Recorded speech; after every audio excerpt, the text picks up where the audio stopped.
Hey, Steeler Nation, welcome back to Steelers Nation Australia. I just got done doing a podcast with my good mate Matty Peverill on Steelers Touch Down Under, our other channel that we're co-hosting together, and that came from behind the steel curtain. It was freaking awesome. And we talked about a few things that I want to talk about today, because with the craziness happening in the free agent period the last week, it's been now 1 week since we got Patrick Peterson. All the way to CU Marlowe, right? The right guard or left guard. And today, guys, I want to talk about the Steelers' offensive line. And look, I'm not going to really pencil in who's going to be the starter. I think it's way too early to pencil in 5 starters, but I might pencil in 2 or 3, possibly that I think are going to be a dead set certain, close to a certainty on the offensive line, right? Now, if we look back to 2022, last year, we have the left tackle. And by the way, it's my cheesy graphic, so I do apologize, but it does the job. We have left tackle, left guard, center, right guard, right tackle. That is the standard. Now we have last year, I think it was like 90, I think it was like 97% or 96% snaps. All these blokes played. Knock on wood, there was no injuries, and hopefully no injury this year. Everything was going fine, right? So left tackle, we had Dan Moore. Left guard, we have Kevin Dotson. Mason Cole, who we picked up in free agency, James Daniels from the Bears in free agency too, as well. And we had Chooks as well playing right tackle.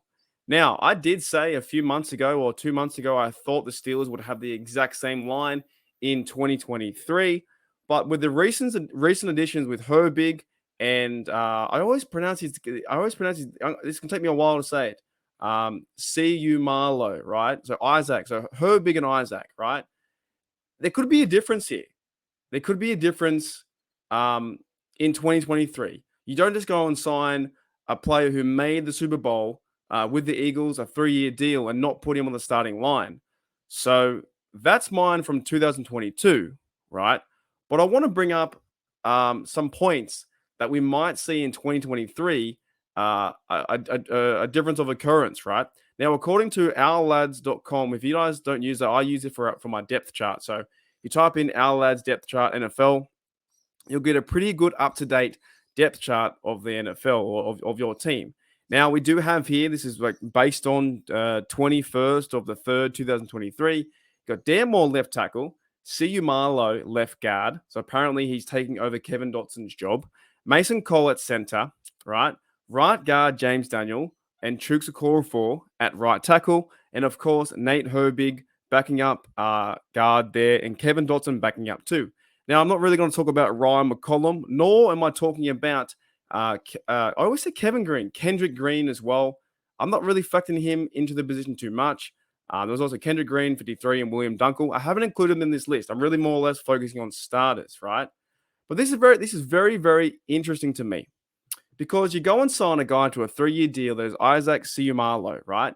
I believe you have to find a position for him. Now, on the internet, I have seen a lot of takes where Isaac is getting the spot over Daniels, and I don't really believe that, right? If I bring up Tommy Yagi here, he says, another Pittsburgh guy, a Pittsburgh reporter in Steeler Nation, he says, I don't know what the plan for the Steelers is offensive line this year, but I think my preference would be, and we've all got our own opinion, he thinks left guard Nate Herbig. He wants to move James Daniels to center and make Isaac Ciumarlo right guard, right? I think this gives him the best talent pairing with the most powerful combination of guards. Now, I will try and tag, I guess, Jaggy's Twitter in this as well, but I don't think that's the case is going to happen. Now, looking back at my depth chart from last year, I believe that there are going to be 3 starters who will stay. I actually think that Mason Cole will stay center. I think that's going to be locked in. I think that James Daniels will be right guard. I don't believe CU Marlowe will be taking over there at that position. I think Daniel stays, and I think the right tackle stays in Chooks. Now, what we do have is a scenario where you sign CU Marlowe, right? Does he overtake Dotson?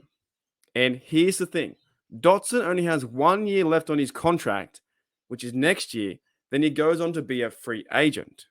Another point, too, I've been seeing around the internet and the rumors, and it kind of makes sense. do you go and trade Dotson, right? Do you trade Dotson and you start Marlowe at left guard? You bring Nate Herbig maybe under him at left guard, right? And you trade Kevin Dotson away to get more picks. That could be another theory. That definitely could be another theory, right? And to me, I've got Cole, Daniels, and Chooks, my three in 2023. But the biggest surprise I think what's going to happen is what's going to happen on the left side. So let's for now pencil in Marlowe. So we've got Marlowe starting, Cole, Daniels, and Okorafor. That's 4. Who starts at left tackle? That is the question. Do they go with Dan Moore or do they go into the draft at 17, at 32, probably not 49, but you know what I'm trying to say. Do they go that far in the draft at 17, 32 and get a left tackle higher there to bring into this team and then they're going to be like an instant starter? Anyways, I just find this stuff very, very interesting because the Steelers brought in 2 players for depth and for competitive value. So what's going to happen? No idea. But right now, that's the projected depth via ourlads.com. So Dan Moore, Marlowe, Cole, Daniels, and Okorafor, Dotson to back up, Herbig to back up, and Kendrick Green is all the way back there too, right? But let me know in the comments below, what do you think is going to happen? You can fill out all 5 if you want to, but what is your most overall take by bringing in the 2 guards? I think it's quite interesting to see what's going to happen.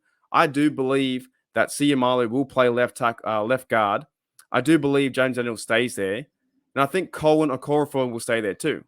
So it all depends what the Steelers are going to, for me, what's going to happen at left tackle.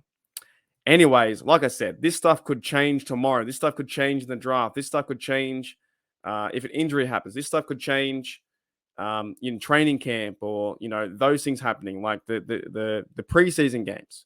But last year they had all 5 starters the exact same. What I'm happy about this is they brought in 2 big fellas to compete and provide that depth, right? They have some moves to play around with, and they're going to be a more functioning team on the offense, and hopefully can go out there and score more touchdowns. Anyways, guys, I just found that very interesting. Very interesting that things are happening with our offensive line. And there are some ideas where Nate Herbig's going left, James Daniels center, right guard is Isaac Marlowe. I'm getting better at pronouncing that name. Anyways, guys, thank you for checking out Steeler Nation Australia, and I'll see you guys next time. As always, here we go, Steelers. Here we go.